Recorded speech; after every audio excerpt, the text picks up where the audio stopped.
but he made up a minute. I think he needs to be about 6 minutes ahead of us for him to lead the class, and he's a minute and a half. So we're going to try and maintain that gap. You know, if we maintain that gap, then we'll win the class. The start of the fifth and final stage over around 100 miles or 160 kilometers, and Cox nursing the Nissan hardbody back to Leidenberg, but maintaining enough pressure to stay ahead of the pack.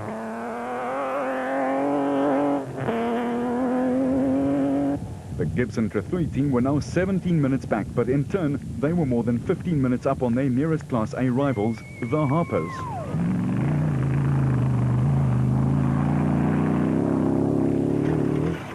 This partnership was certainly going places, and Nick and Ryan had gone from 6th to 3rd, passing some big names on the way to a storming run. In fact, the third fastest time of stage 4. They had passed Schroeder, who knew what the score was, and he had to maintain. Just observe the smooth driving and relaxed expression of the man at work.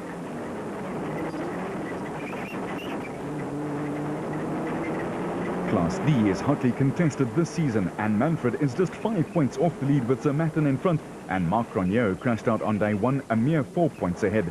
The points all here would lift him to the top of the class. In the off-road handbook of how not to, this maneuver isn't in there, but it should be. Hutchison going right and then left. Well, it is the Toyota Dealer 1000. Yes, everything keeps going right. But despite that little mishap, the toughest Deek driver went from 11th to 7th after storming, driving, and the fastest clocking on the 5th and final leg of the race, which is also the penultimate leg of the ABSA Off-Road National Championship Series. The great drive secured that 2005 title for him. As for Visser and Badenhorst in Class E, they got a solid lead in the championship race over Toyota's Zane Pierce, who led the category but was a casualty on day 2 of the Dealer 1000. They went from 7th to 5th in their Toyota. Zermatten finished right on their tail though. He went 3 minutes faster than his foes, but just could not quite catch them. Still, the man celebrated his 45th birthday in style with a new world record. The Superpave team of Robert and Gareth Walk were impressive to say the least, despite 5 punctures. A super efficient drive took them from 10th to 8th and 3rd place in Class A.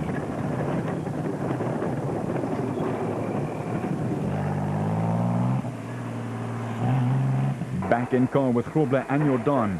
And then, as if they hadn't had enough, more drama.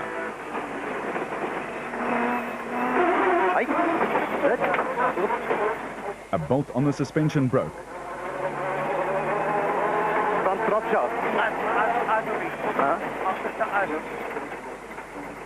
And they lost more than half an hour there. As for Marsh and Whitehouse, they were just keeping their noses to the grindstone. Their race-long strategy was just to get the car and themselves there in one piece, and they were succeeding. Their crusade was good enough for 9th overall and 4th in class.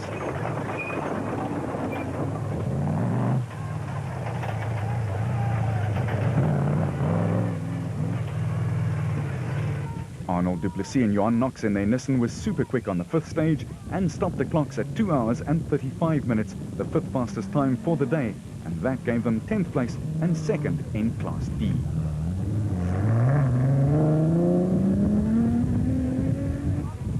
Vos and Ter Steege were going wild in trying to secure a fast finish, but they were almost 45 minutes off the pace due to several small but vital problems in the SP class car. They would eventually finish in 23rd and last place.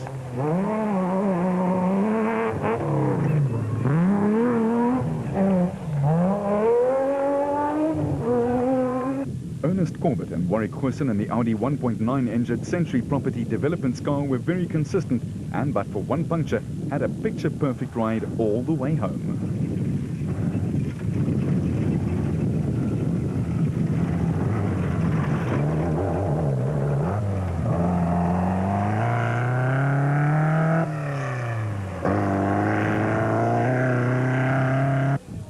Skuman and Syme, the top car lads, landed one of the quickest times for the 5th and final stage and hauled themselves back up to the 16th place and a finish of which they were justifiably proud.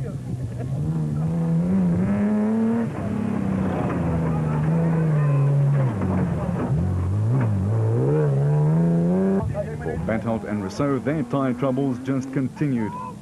But with the finish line in sight, they just decided to plug on and have a go. Left front rear flat as anything, but still they kept going.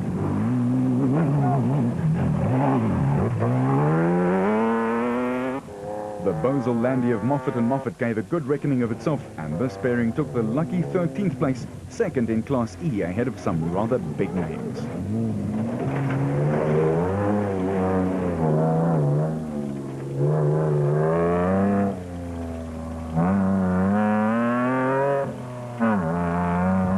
The De Bruins had all their days as they'd lost four-wheel drive, but brought home their Toyota in 18 hours and 46 minutes for the 17th position.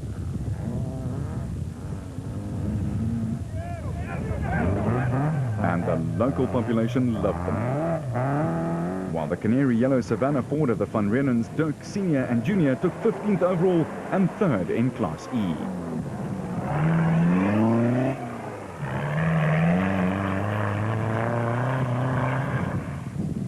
The gold livery of the Raysonic Nissan of Labuschagne and Gerber, they had electrical problems again, then a misfire, and finally an engine knock, but still took fourth in the D class and pulled the 14th place. But when all was said and done, the day, in fact all 3 days, belonged to Alfie Cox and Ralph Pitchford. They were in a class of their own, and with controlled racing and conservation of the Nissan, they got the job done. After 15 hours and 15 minutes, Cox had won his second 1000k event of the season. Second went to Gibson and Trethui and the Gibson Plant Hire Bat. They were almost 20 minutes behind Cox. But to the victor the spoils, and the Nissan driver and his nav weren't just a little happy about their big win. It also meant that the duo went to the top of Class F ahead of teammate Grobler. Yeah, I just think it's been today was the longest day of the whole lot, even though it was a short day, because, we've covered a distance of 1,000 kilometers, and that in alone is about 3 events. So today with 450 was the last leg, and leading from day one, it's been a nail-biting, and we're looking for the championship at the moment. So we've been trying to conserve the car, plus not get too far behind. And but today we held our own, and Ralph did a fantastic job. It's been a bit of a hard time for all the navigators. We've heard along the way that the marking hasn't been great and the book hasn't been 100%, so they have failed a few times, but that's not so easy for them. And but today 100% the whole way, and it was fantastic. Well done to Ralph. You dropped back into second spot for a while there. Tell us what happened. Basically, we lost reverse gear as soon as we left the DSP today, and we overshot the corner, and I had to jump out and push the car back, but it was too heavy, so Alfie helped me. We got going again, and then we overshot another turn, and we had to go quite a few k's up the route along this corridor before we could turn around and get back. This morning, obviously, we had it on. We really got going on the first 204 k's. Then we realized we had quite a nice gap. I think we had about 19 minutes on Gary. Gary had quite a bad day today. He had 2 punches and power steering problems. So on the second lap, we managed to take it easy. But the track was fantastic, the car unbelievable, and the preparation 10 out of 10.